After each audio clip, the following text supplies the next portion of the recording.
जय हिंद दोस्तों। आज हमारे साथ उमेश अग्रवाल जी हैं। व्लादिमीर पुतिन ने यूएस डॉलर के ऊपर यू टर्न ले लिया है अचानक। जी हां, अब वो यूनाइटेड स्टेट्स के साथ सिर्फ डॉलर में ही ट्रेड करने के लिए तैयार नहीं है, बल्कि यूएस के साथ एनर्जी पे भी कोऑपरेशन करने के लिए तैयार है। और यूएस रशिया के रिलेशंस इस समय एक कंप्लीट रिवैम्प होते हुए नजर आ रहे हैं। और अचानक ये क्या हो गया? और ब्रिक्स जो है, इतना हम डी डॉलराइजेशन की बातें कर रहे थे, भैया क्या हो गया उसको? और पूरी दुनिया में जो उथल पुथल हो गया है पिछले एक दिन के अंदर, यूरोपियंस को आप देख लीजिए, वहां पे भी मीटिंग्स हो रही हैं। भारत को भी अगर आप देखें, हमारी भी जो डिफेंस बजट एक्विजिशन काउंसिल ने जो अप्रूवल्स दिए हैं रशियन इक्विपमेंट के और फ्रेंच इक्विपमेंट के, तो क्या पूरा यहाँ पे डायनामिक्स चेंज हो रहा है। और पुतिन जो है वो मास्टर स्ट्रोक कर रहा है। तो उमेश जी बताइए हमें क्या हो रहा है यहाँ पे। जय सिया राम गिरीश जी।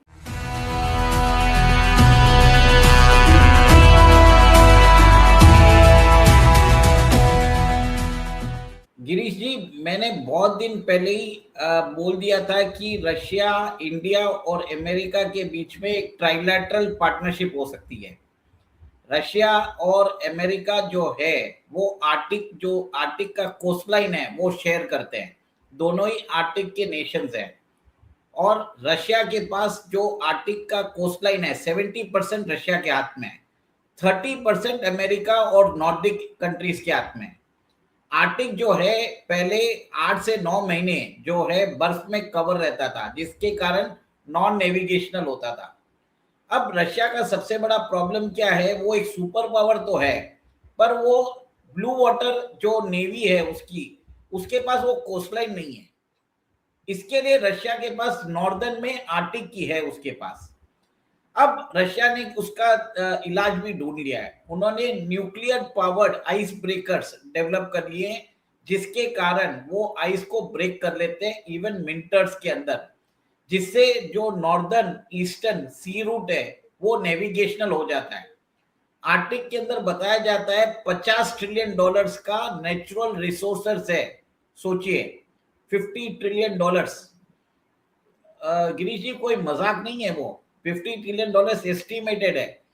अब सबसे बड़ी बात यह है कि अमेरिका और रशिया के बीच में जो एक दुश्मनी चालू हुई थी बाइडेन एरा में, वो ट्रंप एरा में खत्म हो रही है।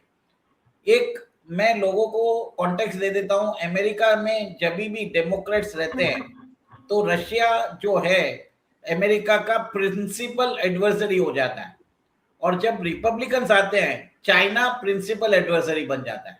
ये उन लोगों का पॉलिसी फ्लिप फ्लॉप है। भले कोई बहुत एनालिस्ट मानते नहीं है, पर यही ट्रूथ है। ट्रंप को समझ में आ गया है कि रशिया के साथ पार्टनरशिप करना जरूरी है, क्योंकि दोनों के व्यूज एक जैसे हैं। दोनों चाहते हैं कि फॉसिल फ्यूल्स को एक्सट्रैक्ट किया जाए, और ये क्लीन एनर्जी का जो चूरन है जो बाइडेन एरा में बेचा गया था, उसको वो कंप्लीटली डिस्कार्ड कर रहे हैं। दोनों चाहते हैं कि आर्टिक के अंदर joint exploration and extraction of natural resources किया जाए, जिससे दोनों को फायदा होगा।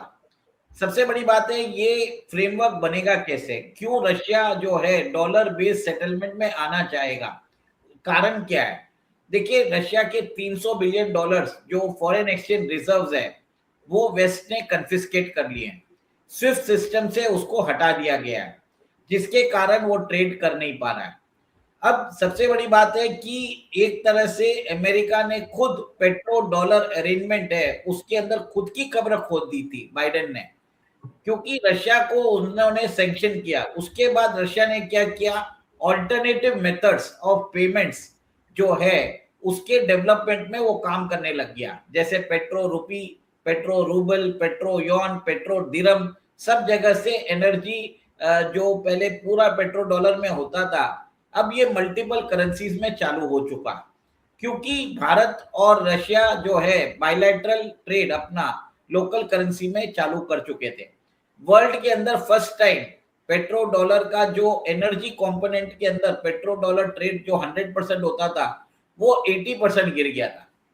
अमेरिका को समझ में आ गया है कि अगर ये अरेंजमेंट ज्यादा दिन तक अगर ऐसा ही चलता रहा और petro dollar arrangement in energy धीरे धीरे कम होता रहा, तो dollar as a reserve currency of the world will be threatened. इसके लिए निकोलस मदुरो को एक्सट्रैक्ट किया गया। इसी के लिए ईरान के अंदर प्रॉक्सी वॉर किया जा रहा है, मतलब उनको धमकाया जा रहा है।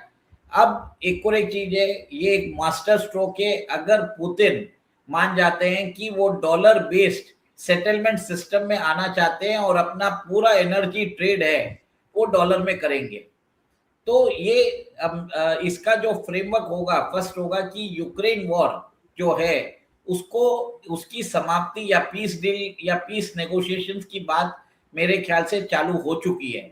म्यूनिच में अभी कॉन्फ्रेंस चल रहा है और वहां पर कुछ ना कुछ सेटलमेंट जैसा मुझे ब्रेक थ्रू नजर आता है, क्योंकि डोनाल्ड ट्रंप ने बोल दिया कि जून तक आपको ये युद्ध को खत्म करना है। सीधा मतलब उन्होंने डिक्टेशन दे दिया है और इसी के लिए यूरोपियन यूनियन वो अभी मीटिंग कर रहा है। सबसे बड़ी बात यह है कि आप ये देखिए कि अमेरिका को समझ में आ गया है कि रशिया जो है वो उसका एक स्ट्रेटेजिक पार्टनर बन सकता है। चाइना उसका प्रिंसिपल एडवर्सरी है और वो ही एक ग्लोबल इंस्टीट्यूशंस बना रहा है, जैसे ब्रिक्स है, न्यू डेवलपमेंट बैंक है, शंघाई कॉरपोरेशन है, बेल्ट एंड रोड इनिशिएटिव है। ये सब चीजें जो डॉलर के डोमिनेंस को जो थ्रेटन करता है वो चाइना कर रहा है। अमेरिका को समझ में आ गया कि रशिया सिर्फ रेस्पॉन्ड कर रहा है। इसके लिए रशिया और अमेरिका के बीच में अभी पार्टनरशिप की बात हो रही है, जिसमें अमेरिकन कंपनीज जो रशिया से एग्जिट हो चुकी थी उनको एक कमिटेड मार्केट मिल जाएगा। दोनों ने एक तरह से अग्री किया है कि जो एवियोनिक्स कॉन्ट्रैक्ट्स है अमेरिकन फर्म जैसे बोइंग रहेंगे, उनको रशिया के अंदर उनकी जो रशियन फ्लीट है उसको मॉडर्नाइज किया जाएगा। कॉपरेशन होगा न्यूक्लियर एनर्जी में और एआई वेंचर्स में। सबको मालूम है कि रशिया जो है अमेरिका को यूरेनियम बेचता है और अमेरिका को रशिया के यूरेनियम की जरूरत है। अब रशिया अगर डॉलर सेटलमेंट सिस्टम में आता है तो उसके 300 बिलियन डॉलर कब तक उसको वापस मिलेंगे, ये भी एक तरह से नेगोशिएशन टेबल पे रहने वाला है। और ये भी है कि रशिया के पास कॉपर है, लिथियम है, निकल है, प्लेटिनम है, पैलेडियम है, टाइटेनियम है, इतने सारे रिसोर्सेज है जिसको अमेरिकन डिफेंस इंडस्ट्री को जरूरत है। सबसे बड़ी बात है कि दोनों ट्रंप और पुतिन अच्छे दोस्त भी हैं, दोनों एक दूसरे को रेस्पेक्ट करते हैं, दोनों एक दूसरे की जो पॉलिटिकल कंपल्शंस है वो भी समझते हैं। तो ये एक तरह से जियोपॉलिटिकल मास्टर स्ट्रोक है और इसमें फायदा दोनों रशिया और अमेरिका को होने वाला है। भारत को कैसे फायदा होने वाला है? भारत को जैसे मैंने पहले भी बोला था, रशिया जो है 1 मिलियन वर्कर्स को इनवाइट कर रहा है अपने यहाँ पर काम करने के लिए in the far east region of the Arctic. वहां पे इंडियंस को बुलाया जा रहा है कि वो वहां पर जाके काम करे और वहां पे जो रफ वेदर है उसके अंदर एक्सट्रैक्शन करे। और रशिया ने ऑलरेडी इंडिया के अंदर जो उनको स्किल्ड पर्सनल चाहिए उसके लिए ट्रेनिंग इंस्टीट्यूट भी चालू कर दिए इंडिया में। तो ये आगे जाके आर्टिक के रिसोर्सेस जो हैं उसके ऊपर एक्सप्लोरेशन, एक्सट्रैक्शन, नेविगेशनल बनाने के लिए, और इंडिया जो है एक तरह से ब्रिज बनेगा बिटवीन रशिया एंड अमेरिका। एक और एक चीज आप देखिए कि Putin enjoys a very good relationship with Narendra Modi and even Donald Trump. तो ये एक नेचुरल पार्टनरशिप मुझे नजर आता है।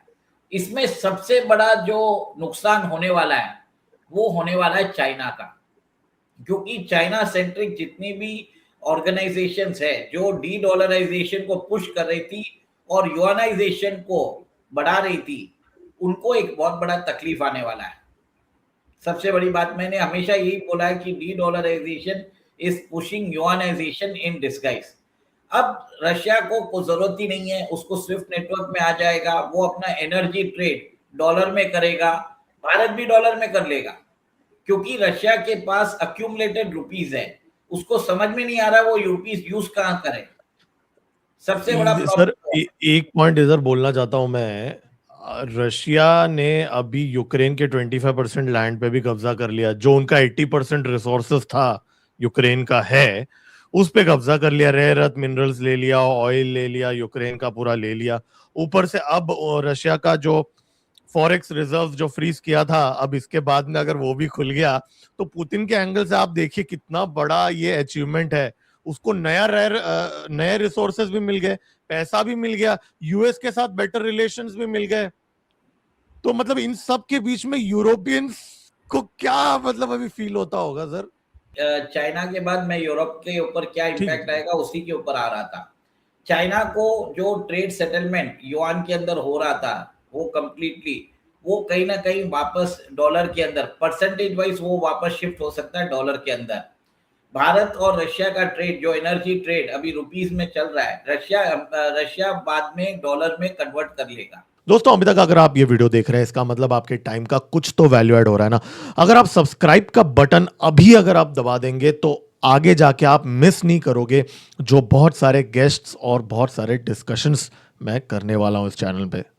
इससे भारत को फायदा क्या होगा? भारत को डिस्काउंटेड रशियन ऑयल मिल सकेगा, क्योंकि रशिया जो है भूलेगा नहीं कि भारत ने अमेरिकन प्रेशर को रेजिस्ट किया और वो कंटिन्यूस सप्लाई भारत को दे सकता है।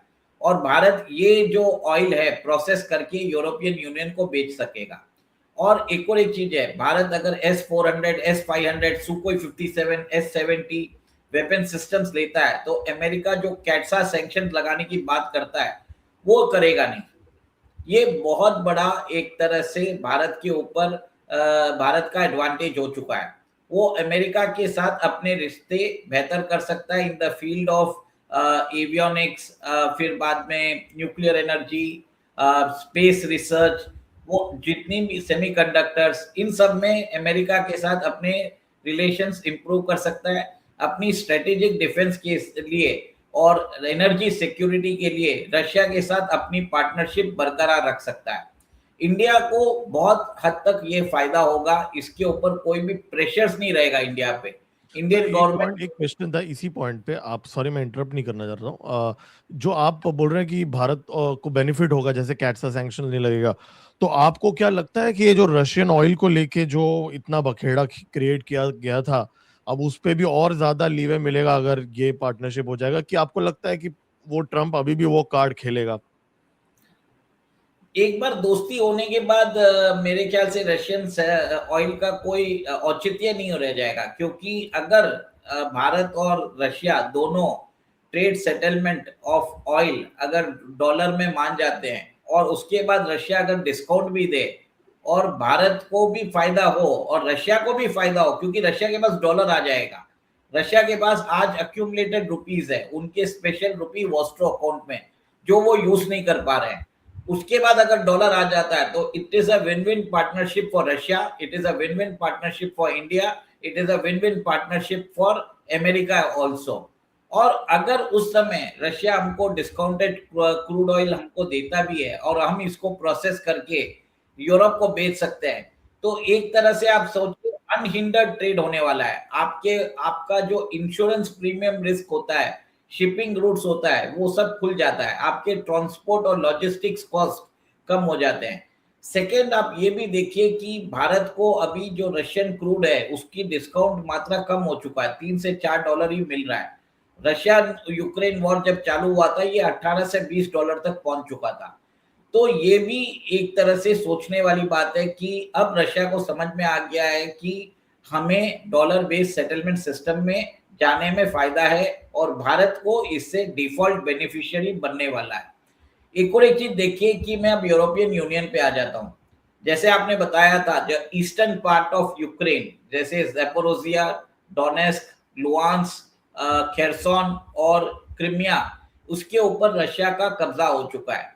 ये जो 20% भाग है इसके अंदर $2 trillion of rare earth metals है, आपको बता देता हूँ।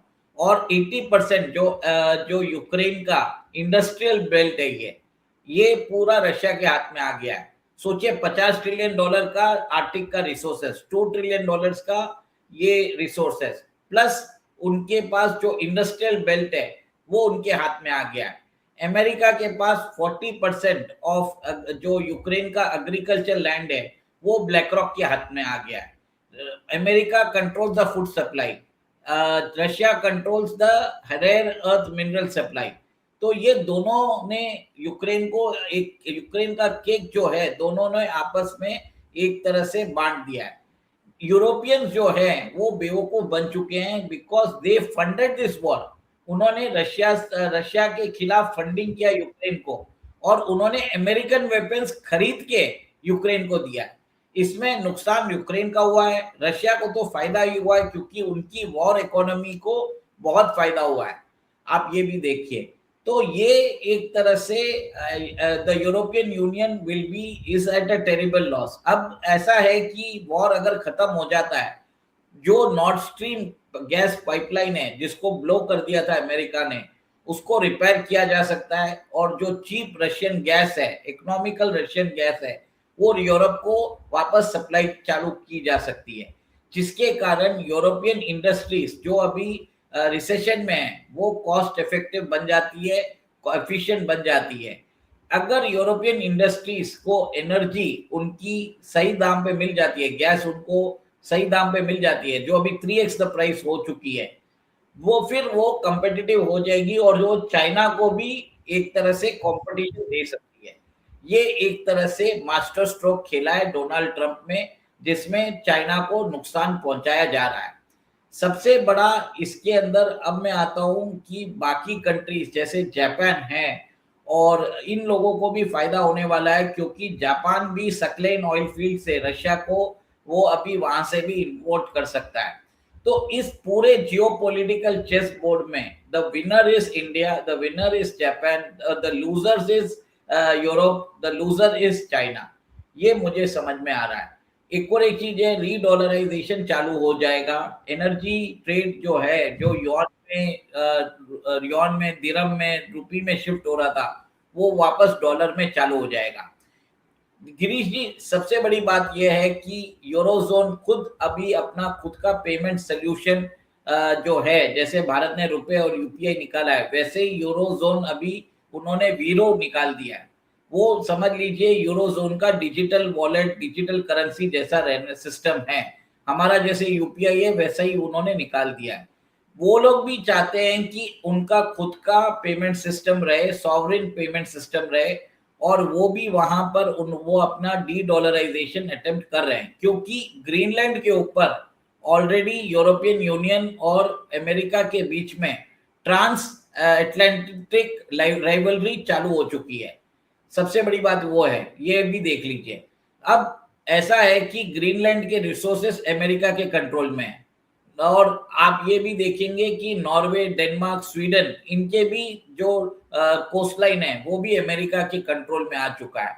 अब सबसे बड़ी बात है कि आर्टिक का जो रिसोर्सेज है 70% रशिया के हाथ में है, 30% बाकी सबके हाथ में है। तो इन दोनों के कोलैबोरेशन में ये एक तरह से जो एनर्जी, जो critical minerals, energy, fossil fuels पे वो जो ग्लोबल मोनोपोलाइजेशन कर सकते हैं, अमेरिका और रशिया उसी की तरफ वो लोग बढ़ रहे हैं। आज वो ऑलरेडी जो है Russia 9 million barrels per day oil extract कर रहा है, और अमेरिका शायद 12 million barrels per day extract कर रहा है। सिमिलर चीज वो क्रिटिकल एनर्जी, मटेरियल और फॉसिल फ्यूल की सप्लाईज को कंट्रोल करना चाहते हैं। This is what I get from the deal. और इसका नेगेटिव इफेक्ट होने वाला है गोल्ड, सिल्वर और बाकी कमोडिटीज के ऊपर, क्योंकि जब सप्लाई लाइन स्टेबल हो जाता है, आपके पेमेंट सिस्टम्स जो डॉलर के हैं वो ऑलरेडी इन प्लेस है, अगर वो भी उधर भी रशिया आ जाता है तो इजी कम्यूटिंग हो जाता है, जिससे जियोपॉलिटिकल रिस्क कम होता है। धीरे धीरे लोग जो है वापस यूएस ट्रेजरी बॉन्ड्स पे वापस आ सकते हैं। This is the master stroke Donald Trump has played. Okay okay sir, इसमें 2-3 चीजें हैं। आई थिंक डेफिनेटली यहाँ पे कोऑपरेशन तो हो रहा है, लेकिन कहीं ना कहीं ये जो क्रॉस बॉर्डर पेमेंट्स का अभी हम लोग कर रहे हैं, यूपीआई और यूरोप का जो यूपीआई का इक्विवेलेंट जैसा आपने कहा, वहां पे भी हम इंटीग्रेशन कर रहे हैं। साउथ ईस्ट एशिया में भी अभी जैसे सिंगापुर में भी यूपीआई यूज हो रहा है, मलेशिया में भी होगा, और रूबल का भी अपना चल रहा है रशिया के साथ, और फिर यूएई के साथ भी हम काफी ये ट्रेड कर रहे हैं। तो क्या आपको ऐसा लगता है कि ये जो चीज चल रहा है बायलैटरल ट्रेड जो लोकल करेंसीज में, ये कंटिन्यू होते रहेगा? और मतलब बैलेंस आउट कैसे होगा? मतलब आप, क्योंकि ये भी तो चीज पैरेलली चल रहा है ना, तो रीडॉलराइजेशन डेफिनेटली, हाँ, एक डॉलर के लिए अभी एक पॉइंट स्कोर हो गया है, लेकिन साइड बाय साइड ये इनिशिएटिव्स भी चल रहा है ना, तो ये एक क्वेश्चन है। दूसरा एक क्वेश्चन आपको ये है कि अगर रिलेशंस यूएस और रशिया के बेटर होते हैं, तो फिर आज भी यूएस, मतलब एटलीस्ट लास्ट वीक तक तो ट्रम्प इतना रशियन ऑयल को लेके इतना पॉजिटिव क्यों है कि ये चीज नहीं होना चाहिए? तो ये कैसे प्ले आउट होगा? ये दो पॉइंट पे आपका ओपिनियन चाहिए था। देखिए, सबसे बड़ी बात है कि रशिया को समझ में आ गया कि उसको अल्टरनेट पेमेंट मैकेनिज्म्स जो पोस्ट डॉलर के साथ है उसको भी डेवलप करने की जरूरत है, ताकि फ्यूचर में अमेरिका उसको एक तरह से डिक्टेट ना कर सके, ब्लैकमेल ना कर सके। तो वो पैरेलली वो सिस्टम्स डेवलप करेगा, पर उसको ऑपरेशनलाइज नहीं करेंगे। कजान समिट में भी आप देखिए कि रशिया ने जो ब्रिक्स करेंसी का स्पेसिमेन करेंसी निकाला, उन्होंने पूरा उसको फुल फ्लेज निकाला नहीं है, उन्होंने पूरा आउटलाइन दे दिया कि हमें क्लियरिंग सिस्टम बनाने की जरूरत है, ग्रेन एक्सचेंज बनाने की जरूरत है, क्रिटिकल मिनरल्स एक्सचेंज बनाने की जरूरत है, सब बात कर ली थी, पर उसको उन्होंने सिर्फ पॉलिसी पेपर रखा है। अभी भी बात यही हो रही है कि हम अब ब्रिक्स के अंदर जो पेमेंट सिस्टम है उसको इंटरलिंक कर दें। अब वो क्या इंटरलिंक होगा वो देखने वाली बात है, क्योंकि मेरा ये मानना है कि भारत जो है वो इंटरलिंकिंग की बात जरूर करेगा, पर उसको ऑपरेशनलाइज नहीं करेगा, because nobody wants to get in the bad books of Donald Trump. और अभी हमारी ट्रेड डील हुई है, रिश्ते नॉर्मलाइज हो रहे हैं, और अगर ट्रेड डील हुई है उसके अंदर शर्त रखी होगी डोनाल्ड ट्रंप में कि भारत यूपीआई को इंटरलिंकिंग नहीं करेगा विद वेरियस ब्रिक्स करेंसीज। तो ये सब चीज मुझे लग रहा है, और इस साल ब्रिक्स की प्रेसिडेंसी भारत के पास है, तो भारत के पास पूरा एक साल का समय है जिसमें वो ब्रिक्स की जो ब्रिक्स के अंदर जो पेमेंट सिस्टम्स का इंटरलिंकिंग की बात हो रही है उसको डिले कर सकता है। साइड बाय साइड भारत जो है इंटरनेशनलाइजेशन ऑफ रुपी करेगा, वो अब बायलैटरल ट्रेड एग्रीमेंट जो है करेंसीज में, लोकल करेंसीज में बोलेगा। बट आप ये भी सोचिए कि जो कन्वीनियंस डॉलर में काम करने का है वो लोकल करेंसीज में नहीं है, उसका सेटलमेंट कैसे करोगे आप, ये बताइए। सबसे बड़ी बात ये है, आज ग्लोबल ट्रेड जो है ट्रिलियंस ऑफ डॉलर्स में जा रहा है। आप एक और एक चीज है, गोल्ड उसको रिप्लेस नहीं कर सकता। डॉलर का जो ईज है, the ease of doing business with dollar, वो कोई भी दूसरा इंस्ट्रूमेंट उसको रिप्लेस नहीं कर पा रहा है आज के दिन। बात जरूर हो रही है कि यॉन कर सकता है, ब्रिक्स करेंसी आना है, पर कोई इंस्ट्रूमेंट आज की डेट में मुझे नजर नहीं आ रहा है। Okay, okay. और ये रशियन ऑयल का आपको लगता है अभी ईज आउट हो जाएगा भारत और बाकी यूरोप को भी लेके, जो डोनाल्ड ट्रंप इतना ही कर रहा है? क्योंकि रशिया, पुतिन भी तो बोलेगा ना कि देखिए अभी हमारा रिलेशन बढ़ रहा है, तो फिर आप हमारा तेल को क्यों फिर ब्लॉक कर रहे हो, अगर इतना ही हमारा रिलेशन अच्छा हो रहा है तो? देखिए, पीस ट्रीटी जब होगी, जब अगर रशिया डॉलर डिनोमिनेटेड सिस्टम में वापस आने की कोशिश करेगा, तब ये सब शर्तें रखी जाएंगी, जिसमें 300 बिलियन डॉलर के जो रिजर्व्स है उसको डिफ्रीज करना पड़ेगा आपको। सेकेंड, आपको जो है रशिया बोलेगा कि हमको G7 में हमको वापस इंक्लूड किया जाए, G7 को G8 में तब्दील किया जाएगा। Russia will seek equal partnership at the table.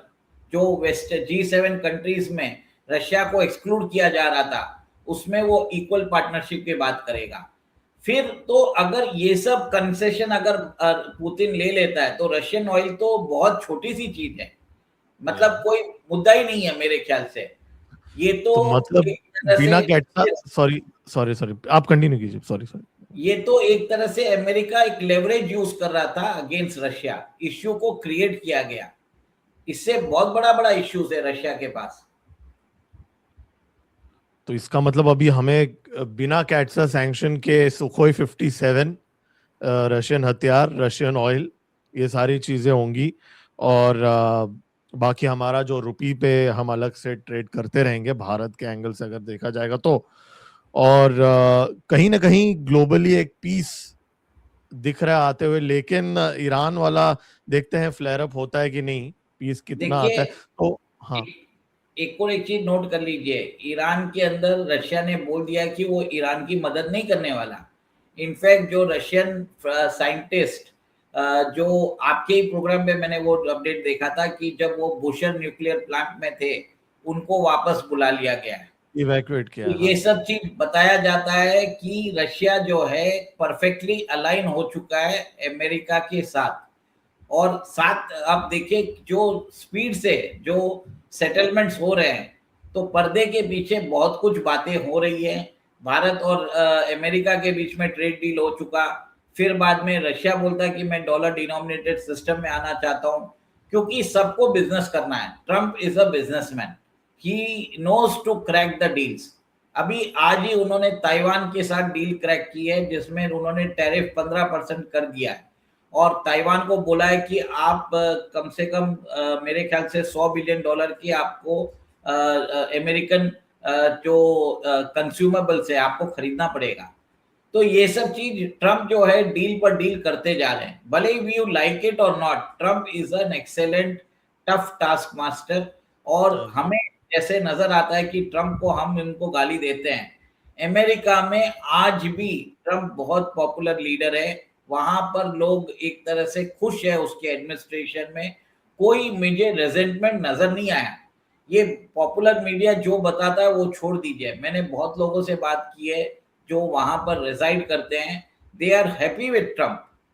Trump ने कोई गलत काम किया नहीं है। ट्रम्प ऑलरेडी जो है वो अमेरिकन इंटरेस्ट की बात कर रहा है। तो ठीक है, लोगों को मालूम है कि वो बेवकूफी कर रहा है, पर इसका इफेक्ट उनको नहीं पड़ रहा है, इसका इफेक्ट बाकी पूरे विश्व को पड़ रहा है। इससे वो खुश है कि एटलीस्ट ये सबको परेशान कर रहा है, हमें छोड़ दिया।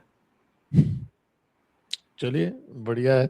तो आई थिंक ये एक मेजर शिफ्ट हो रहा है दुनिया के अंदर। और just lastly before we end, 1 minute आप कुछ ये क्रिप्टो वाला एंगल पे टच करना चाहेंगे कि न अगले बार करेंगे इसके पे डिस्कशन, के देखिए, लंबा टॉपिक है। क्रिप्टो मेरे हिसाब से जो है, जो लोग बोल रहे हैं कि क्रिप्टो की ऑब्यूटरी निकाल रहे हैं, कि सब लोग बोल रहे हैं क्रिप्टो खत्म हो गया, ऐसा कुछ नहीं होने वाला।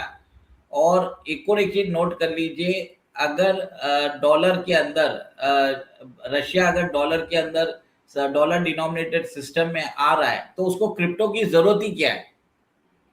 किसने बेचे होंगे इतने क्रिप्टो? जो बिटकॉइंस है, जो रेट आज 65,000 के नीचे आ गया है, किसी ने तो बेचे होंगे, किसी ने अक्यूमुलेट करके रखे होंगे। तो हम्म। अभी जो है क्रिप्टो डाउन जरूर है, पर वो जो प्राइवेट क्रिप्टो है उसको नजरअंदाज नहीं किया जा सकता। फ्यूचर में anything can flare up. Alternate payment system जो है क्रिएट किए जाएंगे, पर उसको ऑपरेशनलाइज नहीं किया जाएगा, ये मेरा मानना है। और Sure. एक चीज है, जो डी डॉलराइजेशन जो ब्रिक्स चालू करके रखा था, D dollarisation is dead. Dollar का डोमिनेंस रहेगा।